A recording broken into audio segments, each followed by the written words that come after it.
Hello everyone, कैसे हैं आप सब। एक बार फिर से आप सभी का हमारे चैनल पे स्वागत है। यदि आपने अपनी income tax return due date तक फाइल नहीं कर पाए हैं, आपने उसको मिस कर दिया है, तो आज के इस वीडियो में मैं आपको एक ऐसा माध्यम बताऊंगा जिसके द्वारा कि आप अपने आईटीआर को ड्यू डेट के बाद भी फाइल कर सकते हैं। दोस्तों, चाहे वो करेंट असेसमेंट ईयर 23-24 हो, जिसकी की लास्ट डेट 31 जुलाई 2023 थी, या इसके पहले का असेसमेंट ईयर है, बिकॉज ऑफ जेन्युइन हार्डशिप या जेन्युइन रीजन आपने अपनी आईटीआर फाइल नहीं कर पाई, आप भूल गए या आपसे मिस हो गया, तो आप अपनी आईटीआर को दो तरीके से फाइल कर सकते हैं। पहला तरीका तो यह है कि आप आईटीआर यू के माध्यम से, यानी कि अपडेटेड आईटीआर सेक्शन 139(8)A में फाइल कर सकते हैं, लेकिन उसमें ड्रॉबैक है कि आप कोई भी रिफंड क्लेम नहीं कर सकते और आपके ऊपर लेट फीस पेनल्टी जो लगेगी आपको पे करना होगा।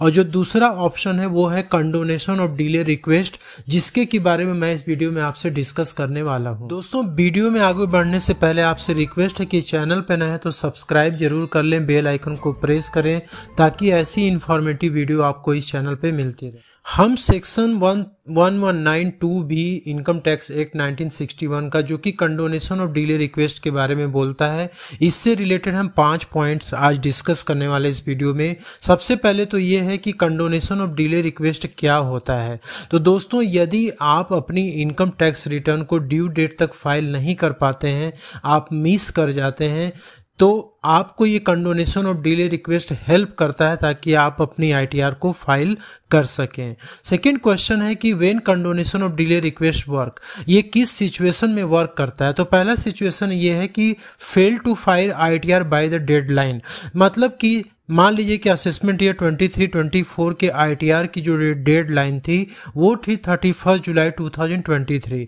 इसके बाद आप अपनी आईटीआर को फाइल तो कर पाएंगे, लेकिन उसके लिए आपको लेट फीस पे करना होगा। तो दोस्तों, यदि आप बचना चाहते हैं इससे, तो आप जो है कंडोनेशन ऑफ डिले रिक्वेस्ट के थ्रू आप अपनी आईटीआर को फाइल कर सकते हैं। इसके बाद fail to e verify ITR within the time limit. आप सभी जानते हैं कि जब आप अपनी आईटीआर को सबमिट करते हैं तो उसके 30 दिन के अंदर आपको अपनी आईटीआर को ई वेरीफाई करना होता है। तो यदि मान लीजिए कि आप जो है अपनी आईटीआर को ई वेरीफाई नहीं कर पाए और आपको अचानक से याद आ गया कि मुझे ई वेरीफाई करना है लेकिन डेट निकल चुकी है, तो उस केस में भी आप जो है कंडोनेशन ऑफ डिले रिक्वेस्ट डाल करके आप अपनी आईटीआर को ई वेरीफाई कर सकते हैं। इसके बाद आपने ओरिजिनल रिटर्न फाइल कर दी है, लेकिन आपके रिवाइज आईटीआर की भी डेडलाइन निकल चुकी है। लेट सपोज कि आप असेसमेंट ईयर 22-23 की आईटीआर को रिवाइज करना चाहते हैं,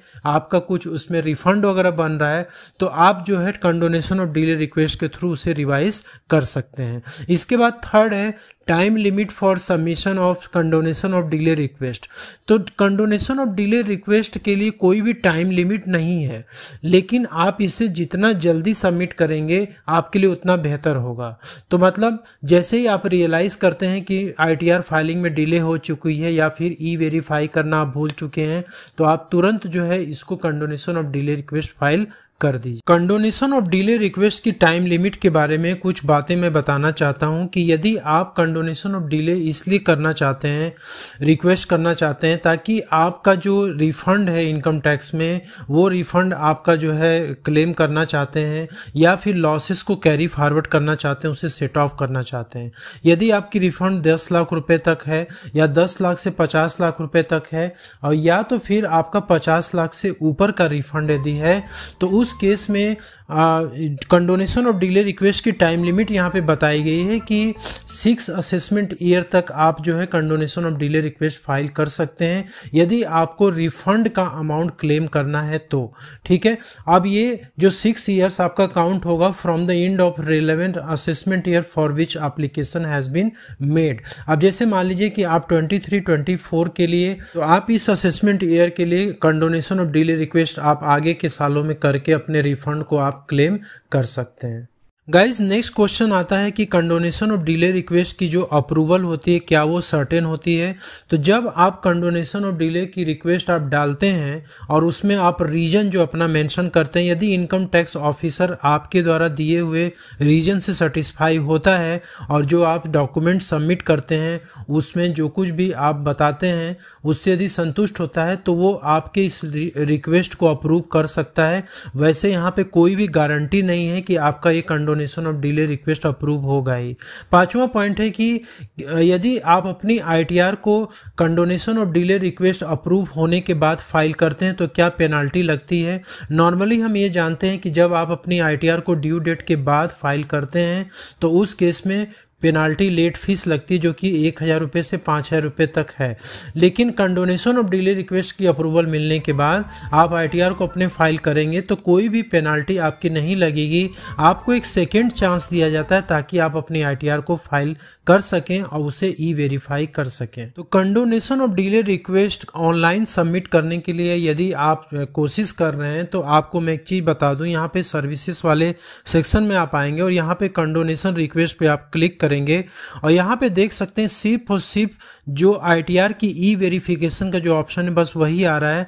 बाकी यदि आपको आईटीआर फाइल करना है तो उसका रिक्वेस्ट आप यहाँ से नहीं कर सकते हैं। तो यदि आपको आईटीआर को ई वेरीफाई करने के लिए यदि आपको रिक्वेस्ट डालना है तो आप यहाँ पे क्लिक करके और कंटिन्यू बटन पे आप क्लिक करेंगे और यहाँ पे यदि आपकी कोई भी आईटीआर होगी जो कि ई वेरीफाई नहीं हुई है, उसका टाइम निकल चुका है, तो आप जैसे ही यहाँ पे क्रिएट पे क्लिक करेंगे यहाँ पे वो आईटीआर का डिटेल्स आ जाएगा और आप उसको चेक करके इसका रिक्वेस्ट आप डाल सकते हैं। तो जैसे ही आप क्रिएट पे क्लिक करेंगे जो आपकी आईटीआर पेंडिंग है, जो ई वेरीफाई नहीं हुई, उसकी डिटेल्स यहाँ पे आ जाती है और आपको सिर्फ वहाँ पे सेलेक्ट करना होता है जो आईटीआर को आपको ई वेरीफाई कराना उसे सेलेक्ट करना होता है। यहाँ पे कंटिन्यू बटन पे क्लिक करना होता है। इसके बाद आपको यहाँ पे रीजन सेलेक्ट करना होता है कि आपको ई वेरीफाई करने में इतना डिले क्यों हुआ। इसके बाद आपको सबमिट बटन पे आपको क्लिक कर देना है, ठीक है। इसके बाद ये जो आपका है रिक्वेस्ट कंडोनेशन का, ये सबमिट हो जाएगा। तो आईटीआर फाइलिंग के लिए यदि आपको condonation of delay request raise करना है, क्योंकि ऑनलाइन पे आपने देखा कि वहाँ कोई ऑप्शन नहीं है, तो आप क्या करेंगे कि ऑफलाइन मोड में आपको ये रिक्वेस्ट सबमिट करना होगा। उसके लिए आपको एक लेटर प्रिपेयर करना होगा, उसमें जो है अपने रीज़न, जो भी आप जिस रीजन से अपनी आईटीआर ड्यू डेट तक फाइल नहीं कर पाए उसके लिए सपोर्टिंग डॉक्यूमेंट्स लगाने होंगे और एक लेटर लिखना होगा और अपने जो भी आपके इनकम टैक्स ऑफिसर है, ज्यूरिसडिक्शनल ऑफिसर, उसे सबमिट करना होगा। तो जिस असेसिंग ऑफिसर को आपको अपनी ये condonation of delay request submit करनी है उसका एड्रेस आपको जानना है, तो आप यहाँ पे चले आएंगे, नो योर असेसिंग ऑफिसर पे आपको यहाँ पे क्लिक करना है। यहाँ पे आपको अपना पैन नंबर इंटर करना है, कोई भी मोबाइल नंबर जो एक्टिव हो, और कंटिन्यू बटन पे क्लिक करेंगे तो आपके ज्यूरिसडिक्शनल असेसिंग ऑफिसर का एड्रेस आ जाएगा। फिर आपको एक लेटर ड्राफ्ट करना है कुछ इस तरीके से। यहाँ पे आपको अपनी डिटेल्स देनी है, मोबाइल नंबर इंटर करना है, to the commissioner of income tax, जो भी आपका होगा, जिस एरिया में आपका होगा वो आपको एड्रेस यहाँ पे इंटर करना है और यहाँ पे आपको सब्जेक्ट लिखना regarding condonation of delay of income tax return filing for assessment year 23-24 और यहाँ आपको पैन नंबर अपना इंटर करना है। और यहाँ पे आप ये जो लेटर देख रहे हैं ये मतलब एग्जाम्पल के लिए लिखा हुआ है। आपके केस में जो भी रीज़न होगा जिसके वजह से कि आपने अपनी आईटीआर ड्यू डेट तक फाइल नहीं करी, तो आप पूरा यहाँ पे लिखेंगे। लिखने के बाद आपको यहाँ पे एंड करना है और यहाँ पे आप जो भी डॉक्यूमेंट्स अटैच कर रहे हैं उसकी डिटेल्स आपको यहाँ पे लिखनी है। इसके बाद ये ले जा करके अपने असेसिंग ऑफिसर को सबमिट कर देना। दोस्तों, जैसे ही आप अपनी कंडोनेशन रिक्वेस्ट सबमिट करते हैं इनकम टैक्स डिपार्टमेंट में, तो आपको टाइम टू टाइम जा करके वहाँ पे उसकी स्टेटस जरूर से जाननी होगी। तो यदि आपको अप्रूवल मिल जाता है, इसके बाद आपको अपनी आईटीआर फाइल करनी है, तो आप किस तरीके से करेंगे। आप इनकम टैक्स पोर्टल पे आएंगे, यहाँ पे ई फाइल वाले ऑप्शन में इनकम टैक्स रिटर्न पे क्लिक करेंगे, फाइल इनकम टैक्स रिटर्न। यहाँ आपको असेसमेंट ईयर सेलेक्ट करना है, तो जिस असेसमेंट ईयर की आईटीआर आपने मिस कर दी है आप यहाँ से सेलेक्ट कर लेंगे। तो जैसे मान लीजिए 20 to 23 हम सेलेक्ट करते हैं और यहाँ पे आपको फाइलिंग टाइप सेलेक्ट करनी है। तो यहाँ पे देख सकते हैं कि section 1192B after condonation of delay. तो आपको अप्रूवल मिलने के बाद ही आप इस ऑप्शन को आप क्लिक करेंगे, क्योंकि आप जैसे ही क्लिक करेंगे यहाँ पे आपको बोल रहा है कि क्या आपको अप्रूवल मिल चुका है। यदि यस तो आप कंटिन्यू बटन पे क्लिक करेंगे और यहाँ पे आपके ऊपर यदि ऑडिट केस एप्लीकेबल होगा तो यस करेंगे, अदरवाइज नो करेंगे। और यहाँ से आपको अपनी ITR फॉर्म सेलेक्ट करनी है। जो ITR आपको मिस कर दिया था आपने, उस ITR को आपको सेलेक्ट करना है, कंटिन्यू बटन पे क्लिक करना है और यहाँ पे आपको फाइल अटैच करनी है जो आप एक्सेल यूटिलिटी में प्रिपेयर करेंगे।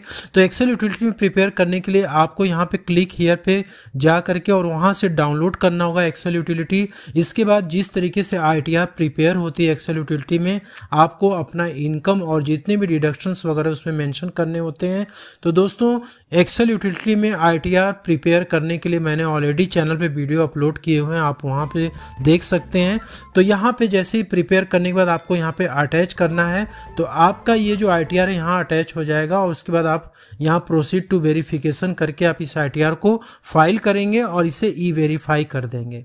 तो इस तरीके से आप अपना कंडोनेशन ऑफ डिले रिक्वेस्ट के थ्रू आप जो भी मिस्ड हो गई ITR अब उसको फाइल कर सकते हैं। तो दोस्तों वीडियो कैसी लगी कमेंट बॉक्स में लिख के जरूर बताइएगा। इससे रिलेटेड कोई क्वेरी हो तो जरूर पूछ सकते हैं। मिलते हैं अगले नेक्स्ट वीडियो में, तब तक के लिए जय हिंद जय भारत।